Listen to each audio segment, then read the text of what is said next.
Hello YouTube, Baldman building an airplane back here with tanks, video number 22. After working on the right tank for so long and putting that attach bracket on and J-channel stiffener, I wanted to let it set for a while I figured out what to do with the vent line, I believe. And I think I needed tools for that too. So I set it aside and I decided to do a little bit of work on the left tank now.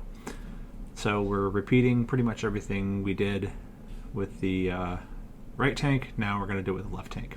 Of course, as you do these things, you learn. One thing I learned, and I don't know that I'm going to do it in this video, but you just saw me do it briefly, was fluting that second rib. I'm going to be installing the first rib. I'm not installing the second rib. And I'm only installing the first half of the first rib. That's a lot of sealant I put on there. Anyway,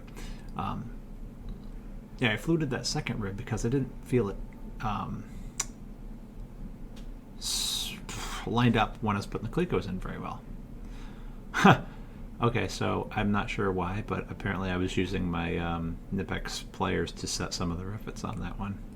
Cool. I think because they were really close together. So this is the skin that I screwed up by putting the extra hole in it. That was what feels like ages ago as far as this build is concerned.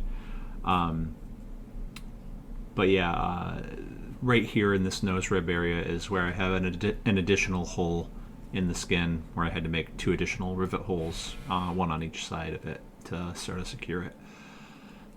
But this one is pretty simple. You just kind of put it in there with the squeezer and then run a big old fillet of sealant along the inside. And I guess we're going right back over to the right one. So one mistake I did make here was I put that attach bracket in, and then I didn't verify the amount of, like, I didn't squeeze the sealant out very well between the attach bracket and the lower rib. So it kind of made a little bit of a mess, and I was worried that it was gonna sort of do that build-up thing that Scott talks about on his video, that it was gonna be too much sealant between the parts and they weren't gonna rivet together and they were gonna cause a build-up, and then the tank wasn't gonna fit against the spar. Spoiler alert, it's fine. The tank is complete.